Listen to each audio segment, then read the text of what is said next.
사람은 몸이 있습니다.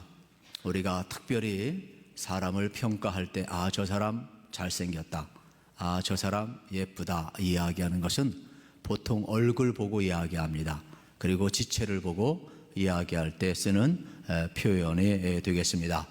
또 우리가 저 사람 참 몸매 잘 빠졌다, 그건 신체를 보고 이야기하는 내용이 되겠습니다. 그런데 참 교양이 있다, 참 지성이 있다, 참 너그럽다, 마음이 따뜻하다, 이러한 표현을 할 때에는 그 사람의 마음의 태도를 보고 이야기하는 내용이 되겠습니다. 실질적으로 사람은 외모를 볼 수밖에 없습니다. 그런데 우리 하나님은 중심을 보신다라고 이야기를 합니다. 우리 마음에 하나님을 여러분들 기쁘시게 할 수 있는 마음이 있는가 없느냐에 따라서 우리 인생이 달라지고 있음을 보여주는 것입니다. 구체적으로 사무엘상 16장에 보면 하나님께서 사울을 폐하시고 사울의 뒤를 이어서 다윗 왕을 세우고자 할 때 하나님은 사무엘 선지자를 이새의 집에 보내지 않습니까? 그런데 무슨 일이 벌어집니까? 이새의 집에 8 자녀가 있었는데 사무엘 선지자가 하나님의 명령을 받고 가서 기름을 부으려고 하는데 첫째가 너무 잘생겼어요. 외모를 보아도 또 성품을 보아도 참 괜찮아요. 그래서 기름을 부으려고 하는데 하나님이 허락지 않습니다. 무려 7번까지 허락지 않습니다. 나중에 다윗을 세울 때 하나님이 이렇게 말씀합니다. 이는 내 마음에 합한 자로다. 사무엘 선지자가 감동을 받고 기름병을 열어서 기름을 붓습니다. 그러면서 유명한 말을 하나님이 우리에게 전해줍니다. 사람은 외모로 사람을 취하지만 나 여호와는 중심을 보시느니라 말씀하고 있습니다. 문제는 마음은 보이지 않는다는 것입니다. 여러분, 하나님은 중심을 본다고 하는데 사람은 그 중심을 볼 수가 없습니다. 그렇기 때문에 우리는 속기도 하고 썩이기도 하고 또 낭패도 당하는 경우가 참 많이 있습니다. 또 반대로 우리 마음이 안 보이기 때문에 어쩌면은 우리가 서로 살아가는지도 모르겠습니다. 내 마음이 투명하면, 내 마음에 있는 모든 것이 다 드러난다면 여러분 인간관계 맺기 참 어려울 것입니다. 그만큼 10길 물속은 날아도 여러분 한 길 사람의 마음은 잘 모른다는 말이 있지 않습니까? 문제는 볼 수 없는 이 마음, 아무리 사진을 찍어도 안 나옵니다. 몰래카메라를 작동시켜도 찍을 수가 없습니다. 설령 우리 마음을 찍고 볼 수 있다면 아마 뭐가 있을까요? 명예욕이 있겠죠? 탐심이 있겠죠? 시기가 있겠죠? 돈을 사랑하는 마음이 있겠죠? 세상을 향한 이러한 마음들이 아마 찍힐지는 모르겠습니다. 그런데 우리 하나님께서는 보이지 않는 이 마음을 보신다라는 겁니다. 오늘 우리의 마음이 어디로 여러분 향하고 있느냐가 매우 중요한 내용이 되겠습니다. 우리는 계속해서 스데반을 통하여 하나님의 여러분 구원의 역사를 지금 듣고 있습니다. 아브라함을 부르셔서 언약을 맺으신 하나님은 그걸 이루어가고 있습니다. 사람은 불의한데 하나님은 신실하셔서 이 언약을 지켜갑니다. 요셉을 통하여 모세를 통하여 지켜가고 있습니다. 그리고 심지어 모세를 통하여 이스라엘 백성들을 애굽에서 나오게 하고 그들을 약속의 땅 가나안으로 이끌어가는 장면을 우리는 계속 지금 듣고 있는 내용이 되겠습니다. 그래서 지난 주간에는 여러분 특별히 하나님께서 이스라엘 백성을 애굽에 나오게 해서 광야 40년을 통과하는데 이 광야 교회를 통과하면서 광야는 아무것도 없지만 그곳에서 하나님이 만나주시고 동행해 주셨습니다. 광야는 결핍의 장소이지만 하나님은 공급자가 되어주셔서 모든 것을 채워주시는 하나님의 은혜를 경험하는 장소였다라고 말씀을 드렸습니다. 하나님께서는 이스라엘 백성들 모세를 세우셔서 순종하길 원하셨고 표적과 기적과 이적을 보여주시면서 하나님의 백성으로 살길 원하셨고 철저하게 자신의 정체성을 회복하길 원했습니다. 애굽 430년의 때를 내려놓기를 원했습니다. 그런데 스데반 설교를 통하여서 확인되는 내용 39절에 보면 그렇지 못합니다. 39절에 이렇게 나와 있습니다. 우리 조상들이 모세에게 복종하지 아니하고자 하여 거절하며 그 마음이 도리어 애굽으로 향하여, 여러분, 우리 조상들이 모세에게 복종하지 아니하였다, 거절했다라는 겁니다. 그리고 그 마음이 애굽으로 향하였다라고 이야기를 합니다. 하나님은 이스라엘 백성을 선택하셔서 하나님의 백성으로 훈련하기를 원하셨는데, 모세에게 리더십을 주시고 하나님의 대리자로 세워주셔서 하나님 앞에 순종하기를 원했는데, 이스라엘 백성들은 오히려 그들의 마음이 하나님을 향하지 아니하고 애굽을 향하여 마음을 돌이켰다 그랬어요. 얼마나 여러분 안타까운 현실인지 모릅니다. 지금 스데반은 공의원들이 그토록 자랑스럽게 여기는 그들의 선조의 치부를 드러내놓고 있습니다. 혈통 자랑하지 말라는 거예요. 조상들 자랑하지 말라는 거예요. 이 백성 하나님의 은혜가 아니면 결코 여기까지 올 수 없는 민족임을 잊지 말라는 거예요. 그런데 어떻게 해요? 공의원들, 유대인들은 역사를 직시하지 못해요. 그래서 스데반은 하나님의 말씀을 그대로 전하면서 불수종했던 이들을 일깨우고 있는 장면을 우리는 바라보게 되는 것입니다. 실질적으로 민수기 14장 22절에 보면 모세는 이렇게 증언합니다. 내 영광과 애굽과 광야에서 행한 내 이적을 보고서도 이같이 10번이나 나를 시험하고 내 목소리를 청종하지 아니한 그 사람들은, 여러분, 아무리 이적과 표적을 보아도 순종치 않았어요. 자기가 어려우면 불평했어요. 어떻게 10번이나 모세를 시험합니까? 어떻게 하나님을 불신할 수 있습니까?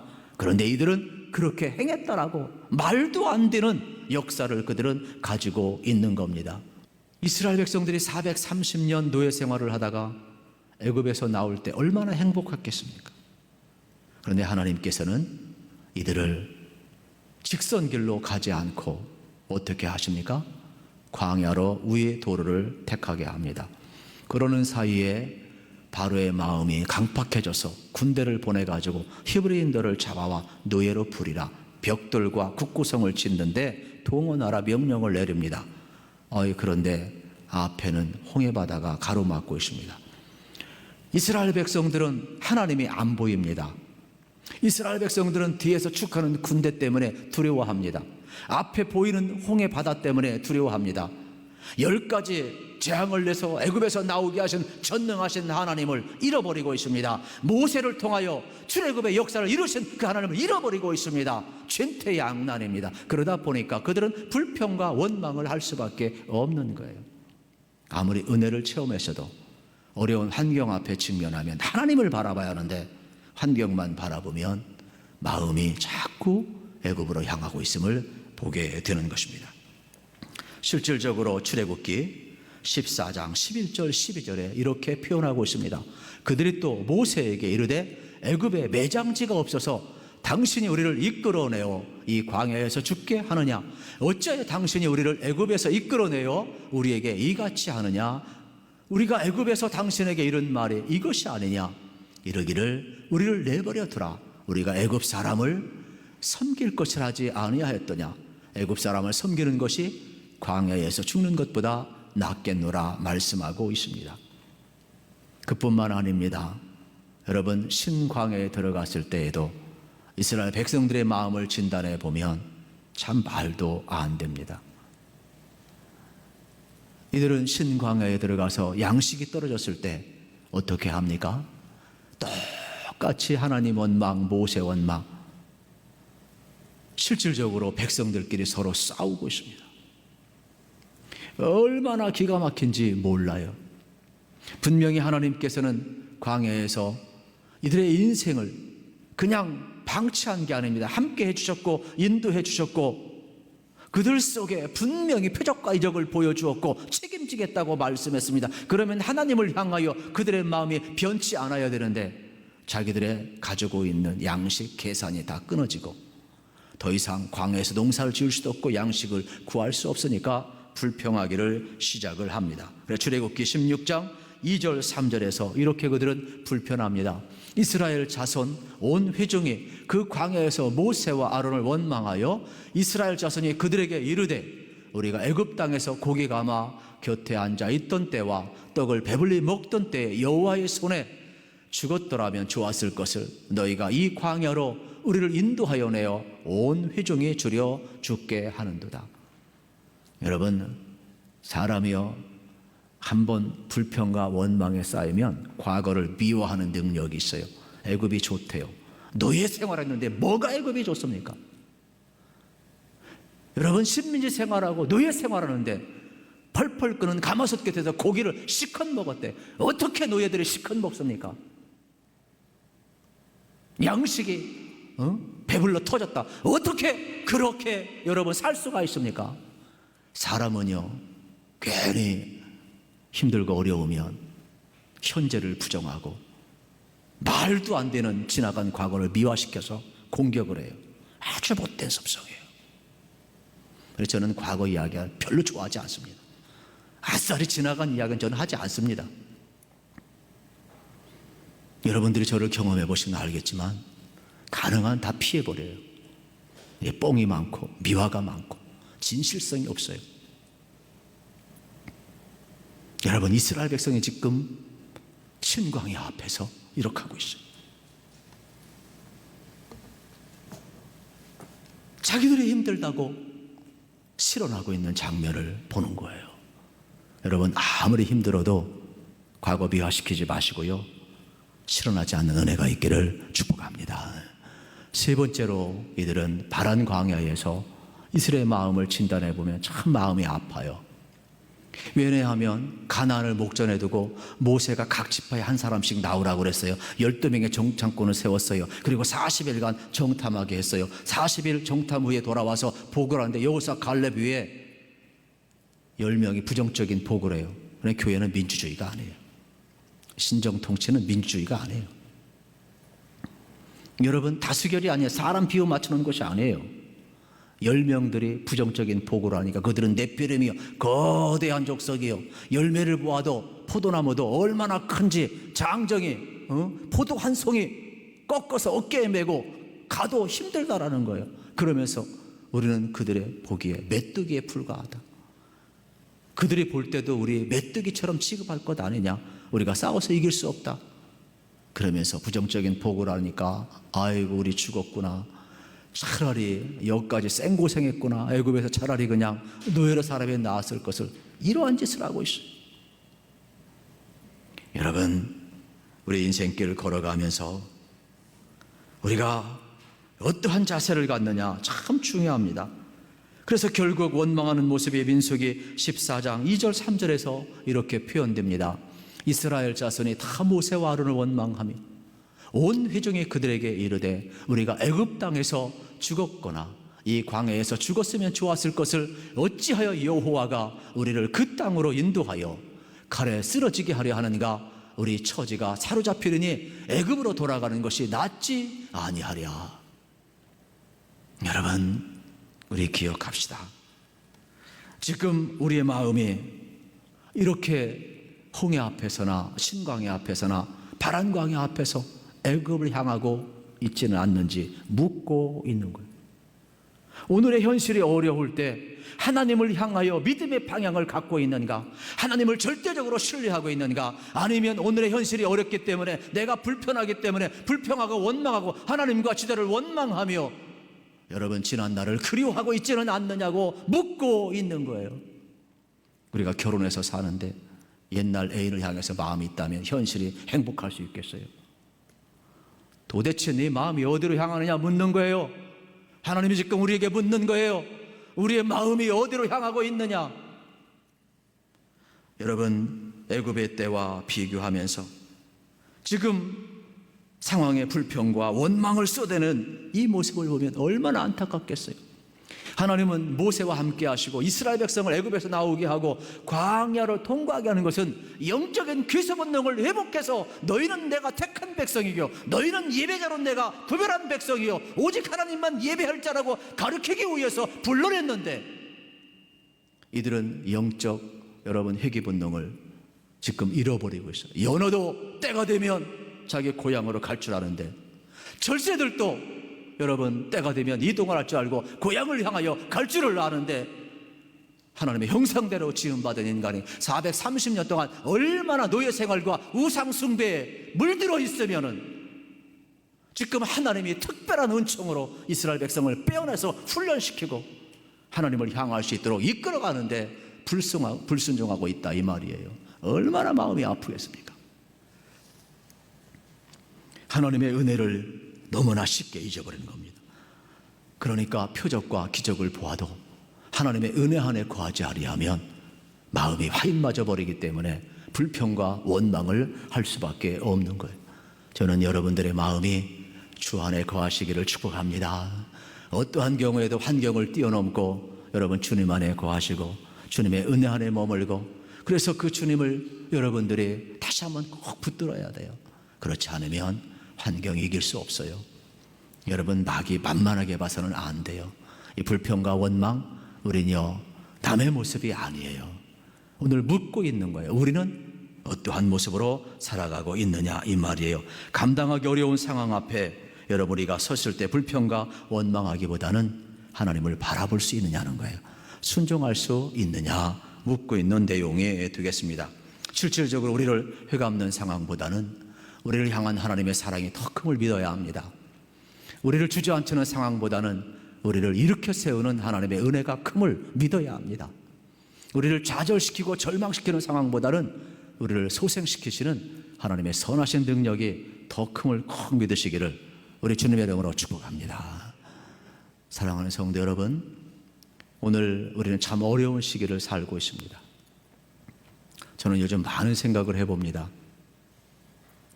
참 개인도 교회도 노예도 한국교회도 또 대한민국도 어디로 가고 있는가.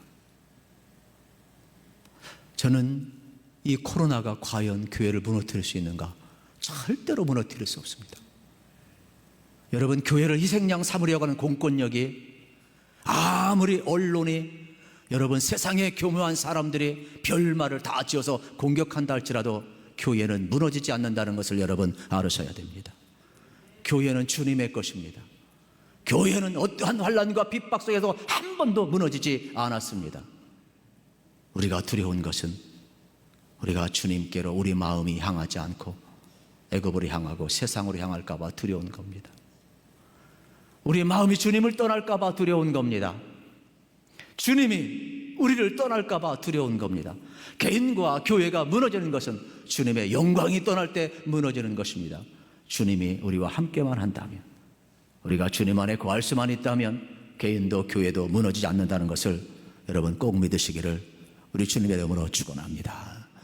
우리는 철저히 여러분 그리스도 안에 거해야 된다는 사실이 되겠습니다. 오늘 본문 40절 41절에 보게 되면은 스데반이 이스라엘 백성이 그토록 자랑하는 선조들이 어떠한 모습을 지녔는가 이렇게 소개를 이어갑니다. 아론더러 이르되 우리를 인도할 신들을 우리를 위하여 만들라. 애굽 땅에서 우리를 인도하던 이 모세는 어떻게 되었는지 알지 못하노라 하고, 그때에 그들이 송아지를 만들어 그 우상 앞에 제사하며 자기 손으로 만든 것을 기뻐하더니 말씀하고 있습니다. 이게 무슨 내용입니까? 하나님께서 이스라엘 백성들을 애굽에서 나오게 한 지 3개월이 지났습니다. 시내산에 도착을 했습니다. 그런데 하나님께서는 모세를 시내산 정상에 불러서 택한 백성들을 살아갈 수 있도록 십계명을 주셨습니다. 그리고 하나님 앞에 예배할 수 있도록 성막 설계도를 주셨습니다. 그리고 신정국가 하나님의 백성으로 살아갈 수 있도록 수많은 규례를 허락해 주셨습니다. 그런데 하루 이틀이 아니라 40일 지날 때까지 모세가 보이지 않으니까 백성들이 흔들리기 시작합니다. 불안합니다. 그래서 아론더러 이렇게 이야기합니다. 모세가 죽었는지 살았는지 우리가 알 수가 없도다. 그러므로 우리를 인도할 신을 만들자.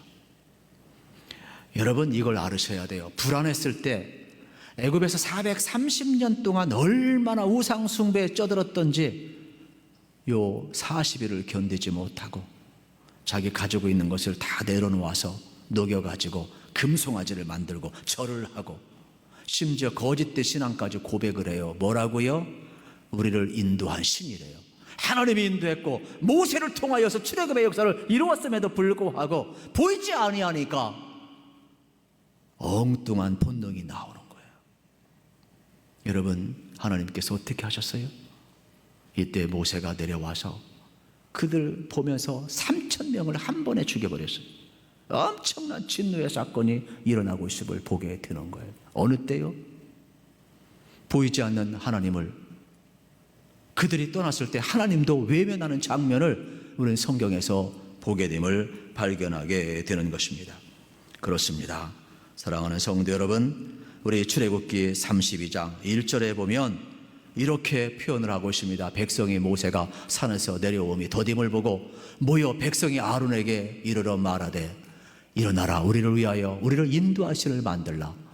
이 모세 곧 우리를 애굽 땅에서 인도해낸 사람은 어찌 되었는지 알지 못하면이라. 모세가 안 보이니까 우상을 만들고, 여러분, 말도 안 되는 행동을 지금 하고 있음을 보게 됩니다. 참 어이가 없는 내용이 되겠습니다. 오늘 우리도 또 마찬가지입니다. 여러분, 이 세상을 살아갈 때 왜 어려운 일이 없겠습니까? 우리가 아무리 표적과 이적을 본다 할지라도 하나님의 은혜를 체험하고 하나님의 은혜를 경험했으면 하나님의 은혜 안에 거해야지, 하나님이 안 보이고 어려운 상황만 보이면 우리는 똑같이 우리의 마음이 불평과 원망을 향할 수밖에 없어요. 애굽을 향할 수밖에 없어요. 그리고 현실을 부정하고 과거를 미화시킬 수밖에 없다라는 사실이에요. 그러므로 여러분, 잊지 마세요. 아무리 힘들고 어려울 사방팔방으로 우겨쌈을 당하여도 위에 계신 하나님 꼭 바라보시기를 축복합니다. 여러분의 마음이 하나님께로 향하기를 우리 주님의 이름으로 축복합니다. 시편 78편 40절 42절에 보면 이 그릇된 마음을 이렇게 노래하고 있어요. 그들이 광야에서 그에게 반항하며 사망에서 그를 슬프게 함이 몇 번인가. 그들이 돌이켜 하나님을 거듭거듭 시험하며 이스라엘의 거룩한 인실을 노엽게 하였도다. 그들이 그의 권능의 손을 기억하지 아니하며 대적에게서 그들을 구원하신 날도 기억하지 아니하였도다. 아모스 선자의 예언을 통하여서 노래하고 있어요. 여러분, 광야에서 민수기에 나와 있는 말씀대로 불평하고 원망하다 20세 이상 전부 광야가 매장지가 되었어요. 하나님은 이스라엘 백성을 빼어나고 훈련하셔서 하나님만 예배자로 삼기를 그토록 원했고, 순종을 통하여 하나님의 풍성한 생명이 이어가기를 원했고, 그들의 정체성을 회복해서 그들은 하나님의 백성이라는 마음이 회복되기를 원했고, 그들의 영혼이 하나님을 예배하는 자로 향하기를 원했고, 그들의 영혼의 여러분 회개 본능을 회복시켜주기를 그토록 원했고, 그들이 가야 할 곳은 가나안 땅이었음을 그토록 알려주었건만 현실이 어렵다고 불평하고 원망하다가 여러분, 하나님의 진노를 받은 이 안타까움을 스데반은 설교하고 있는 거예요. 지금 혈통을 자랑하지 말고, 할례를 자랑하지 말고, 잘못된 역사를 자랑하지, 아브라함이 우선하고 하지 말고 예수 그리스도를 통하여서 구원을 이루어 가시는 하나님의 역사 앞에 서라고. 여러분의 마음이 예수를 향하여 열린 마음을 갖지 않으면, 회개의 마음을 갖지 않으면, 영접하는 마음을 갖지 아니하면, 하나님을 향하여 우리의 영혼이 돌아가지 아니하면 똑같이 진노를 당할 수밖에 없다라고 스데반은 설교하고 있다는 사실이에요. 오늘 우리도 묻습니다. 사랑하는 성도 여러분, 여러분의 마음은 어디로 향하고 있습니까? 천국을 향해서 가고 있습니까? 지옥을 향해서 가고 있습니까? 여러분, 세상을 향해서 가고 있습니까? 아니면은 여러분, 하나님이 약속하신 언약의 땅, 영원한 저 천성, 우리에게 생명을 주시고 영생을 주시는 천국을 바라보며 행진하고 있습니까? 우리는 하나님 나라 백성입니다. 여러분, 천국을 바라보면서 여러분의 마음이 흩어지지 않고 믿음의 행진 끝까지 하셔서 꼭 치유의 승리자가 되시기를 우리 주님의 이름으로 축복합니다.